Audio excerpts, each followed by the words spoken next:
out here with Bad Snacks. We're at Same But Different here at Jampak. We are right outside Grandma's garage in front of the same stage.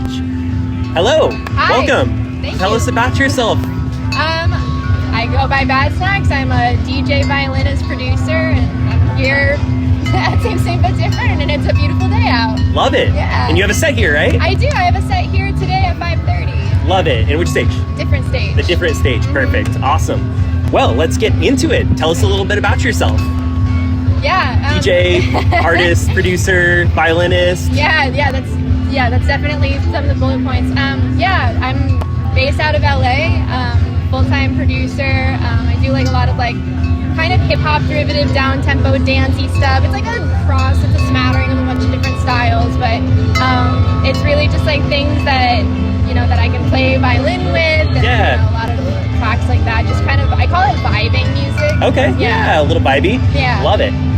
We gotta ask, what's Bad Snacks? Where did that name come from? Yeah. It's an inside joke, like gone deeply awry, where Okay. like I was working at a studio and we hadn't named the session yet, and the producer asked if like I was hungry or if we had any snacks, and I was like, well, I have like a bag of hot carrots in my car, and that ended up becoming the name of the track. And then after that point, every time I came into the studio, he'd be like, what's today's Bad Snack gonna There be? you go. So that's Okay. where it started. Nice. Yeah. So it started in the set then. It started in the the session. studio. Yes, Yeah. exactly. Love it. We heard you had some software classes for this group called FemHouse. Can you tell us a bit about that? Yeah, it's actually not just FemHouse, Okay. but FemHouse is an organization that I work with a lot because it puts kind of like femme and gender expansive producers and creatives kind of at the forefront, giving them a safe space to learn about music technology, which historically there like haven't been those kind of spaces. So I love FemHouse for that reason. But I teach Ableton kind of all over the place. I've also done like my own workshops. I actually did a series of them kind of recently. But I've worked with a bunch of different organizations kind of also in that vein of like, you know, like We Make Noise, and, you know, which used to be Beats by Girls and stuff. And I used to teach production at Berklee College of Music. So production and teaching is like a huge part of my ethos as well. I love that. I feel like we're kind of entering a wave of no more gatekeeping, right? And it's No like really cool to gatekeeping, see. yeah. It's really cool to see you kind of forefront of that, you know, kind of teaching everything out. Yeah. You know, you mentioned hip hop earlier. I did see in one of your interviews online in a podcast that you were in where you talked about like hip hop and jazz influences. Yeah. Do you have any kind of artists that get you really inspired to create music?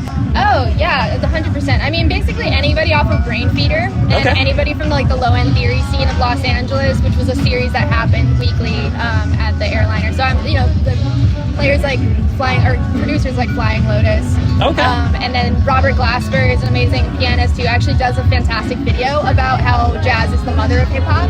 And I highly recommend anybody watch that video. It's like very informative, but it's also gorgeous. Yeah. But yeah, it's really where like hip hop meets jazz meets experimental music, and that's so much of like the LA ethos that I just like thrive on. Yeah. Personally, I'm a huge lover of like bringing analog sounds into a non-analog space, right? I shoot film photography. I see like a lot of artists here who use like, I saw an artist earlier, Dirtwire, who used like a mouth harp to like play on stage and mix it into the music. I know you do violin. Yes.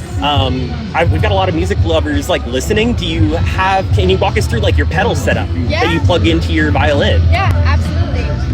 So my violin, it's an electric violin.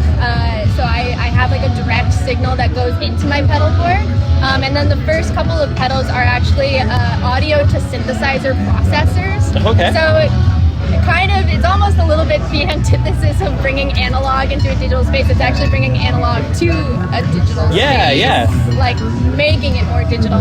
But it's cool because there are actual like real oscillators inside the pedal that get triggered. And so it turns into an actual functional synth, followed by things like drive. I have an EQ pedal, which isn't like super exciting, and then I have like an echo reverb delay combo. But it's a very minimal setup actually. It's only a few pedals. Love it. Yeah. In terms of like the violin music and the pedal boards, I really had a curiosity when I was listening to some of your music. Obviously, you have like really beautiful violin compositions that go into the music itself. When you're creating a track, does it start on the electronic side and then you feed the violin into that? Or do you start with like a violin piece and then build the electronic music around that? Oh, it totally depends. It's usually the former. Okay. You know, I look at the violin as kind of like a ticket of liberation. Okay. That's like a way more poetic way of putting it than maybe what it actually is, because it's basically like I just like jamming on stuff, and I really love having the electric violin up there to like let me do that. But as a producer, sometimes I'll start with like string compositions and chop them up and do stuff like that. But oftentimes what happens is I'll make an entire song that almost has no strings in it whatsoever, and then strings are the last thing that I add. Okay. So it really depends. It's all over, yeah. I love a process, so like it's really interesting to hear kind of like how musicians go through different processes. So that's really interesting.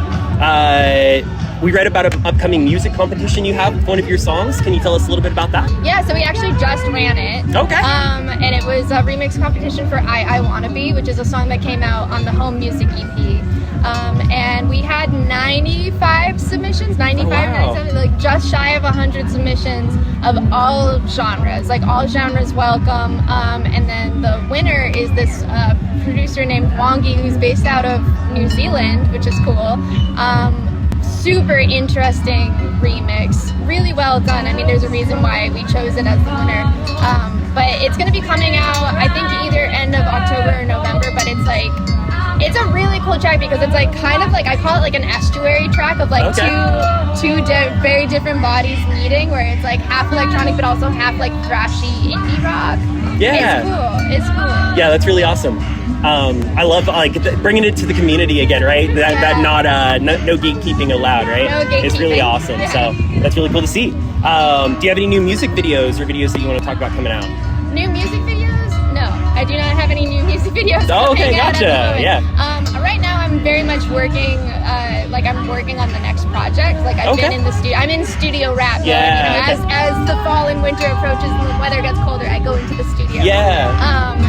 And there will likely be a visual chapter to come. Sure. But first, it's like I'm just really focused on the music right now. Yeah. Is that project publicly announced yet? Okay. To come soon. Keep an eye on it. Love it. All right. Well, that's pretty much all the questions I had for you today. Where can they find you? All over social media.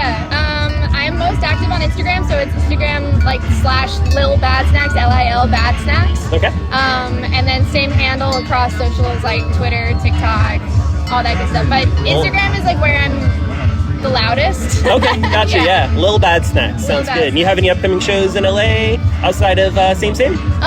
Not in LA. I'm playing in New Orleans in a couple weeks. In New Orleans, yeah, okay. Which is really exciting. But I think really right now it's just like after a pretty busy festival season, we're kind of winding down and getting back into the studio. Yeah, sounds great. All right, well, thank you for joining us today. Excited to see your set. We'll have some photos and videos coming from that as well. Amazing. This has been Jampak. Have a good day.